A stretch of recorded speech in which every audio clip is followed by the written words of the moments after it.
I'm gonna ask you a few more quick questions. One of them, because you brought that up, and because I have so many close friends that are officers.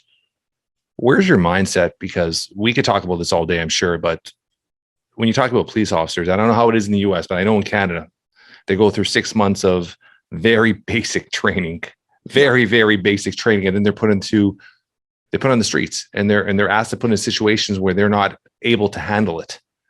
Where's your mindset? Like, why hasn't, and they're trying to defund police instead of putting more money for more training, which should be the pure opposite.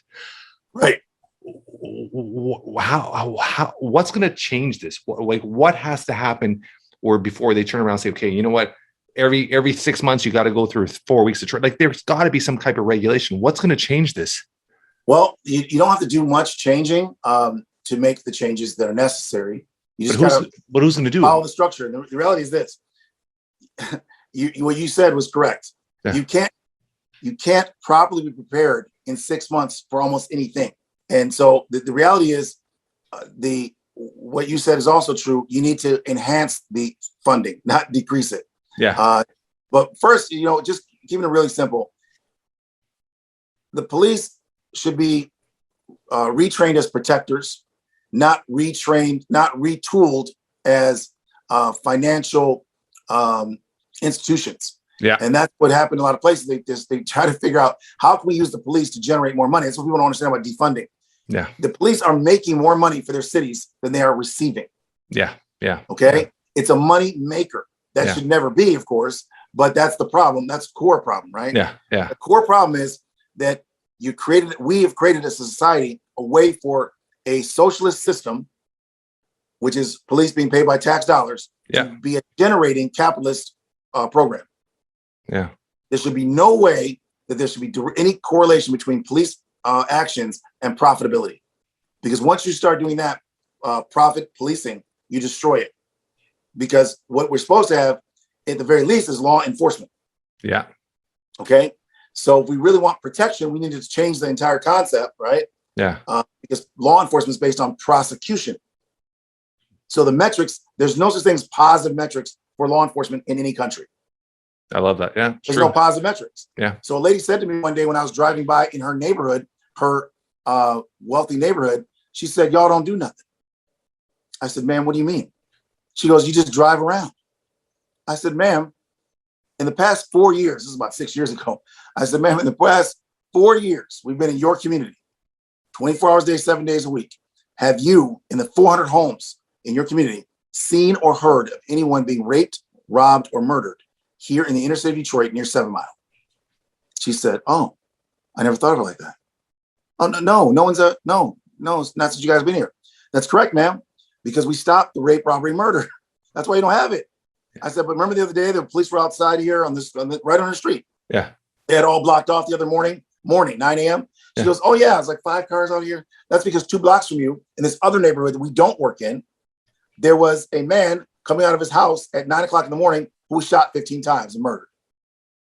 I said, "Did you heard about the judge?" This is when this federal judge got shot. Yeah. Right across the street from our protected community and right next to another one. We don't work in that community. A federal judge was shot as these 3 men were trying to home invade him.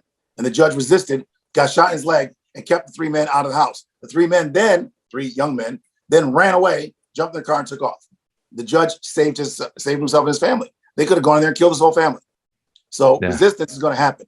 If that judge had been trained by me, that judge would have resisted in such a way that would have decreased the likelihood of him getting shot. And so the police, yes, need actual training. But before we get training, we need PPE. Yeah. Or right after we get academy training, we need PPE. Where is the bulletproof helmet that covers the officer's face? There isn't one. I mean, they make them, but they're not using them. How can you send a firefighter into a fire without a helmet that covers his face? You wouldn't. Yeah. Why would you send a police officer to gunfire without their face being covered? That makes no sense. Why would you send a firefighter to go fight fires in a family vehicle? You don't. You send them in a fire vehicle. It's actually fire retardant. It's actually made for impact. Yeah. It's a fire fighting vehicle, $1 million vehicle, $500,000, $1 million vehicle. Yeah. The police officer gets a family car with a computer. Yeah. Why are you sending a person to have interaction under conflict conditions? Other human beings, the apex predator on this planet. Why would you be sending them to remote places? Most cops work by themselves. Yeah. 85% of cops in the United States work outside of cities. 85% of police do not work in a city. They do not have a partner. They have a car, a family car that goes way too fast, but was designed for family conveyance, not for tactical driving, right? It was not designed for police tactical driving. And that's what they should have. We should have a police vehicle. And yes, Ford and other companies, GM, have all designed specific vehicles that are specifically for law enforcement protection. Yeah. They're designed for the protection and transport of the prisoners and everything. They're just not using those vehicles. They're using the commercially available vehicle. And there's some business reasons behind that, right? Yeah. But ultimately, if we protect the police, we make them safe. We give them the helmets that cover the face. We give them level 3 body armor over their entire body. We train them constantly and consistently. Which is we key. Create conditions where there are the inability to be involved in inappropriate things. We also, most importantly, need to start their pay at least $100,000 US a year. That's a start. That's a base pay. And then bonuses for all the things you want them to do, like not crash cars, take a drug test, take psych tests, do all these things. Whatever they do, they get a financial bonus for. We're a capitalist society here, and we're very capitalism oriented. Yeah. So you can't go to people that are raised as capitalists and tell them to act socialist. You know, I mean, we don't do well with that. You're creating corruption that has always been here. So my point is, I agree with that. I 1,000% agree with that. Instead of asking people to reevaluate their affinity for money and accolades and having a better quality of life, why not just give them a better quality of life, give them the metrics, give them positive metrics. This officer saved this people, you got a bonus for that. This officer stopped this crime, you got a bonus for that. You know, whatever you want, you bonus for that, right? I don't care what country you're in, Canada, Mexico, the officers only bonuses for what you want. That's what the cartel is doing. That's what the mafia does. They bonus them for what they want. All we do is let us do drugs over here. Here's your bonus, officer. Now the officer can have integrity, or the officer can have a better house for his family. You're asking the officer to choose between rules and having a better life for their family. My thing is, why don't we remove that? Right. And let's make it very difficult. I 1,000% agree with you. And that's a topic for even another day. I mean, like I speak to a lot of officers and you hear a lot of stories, and man, it's the corruption. You shouldn't, but it is there because exactly what you're saying. I mean, it's everything you say. Built in. That corruption is there. That's like, the car camera should be inside the car and outside the car. But we also, before you do any of that, you need to train the officers as protectors. And that's my goal.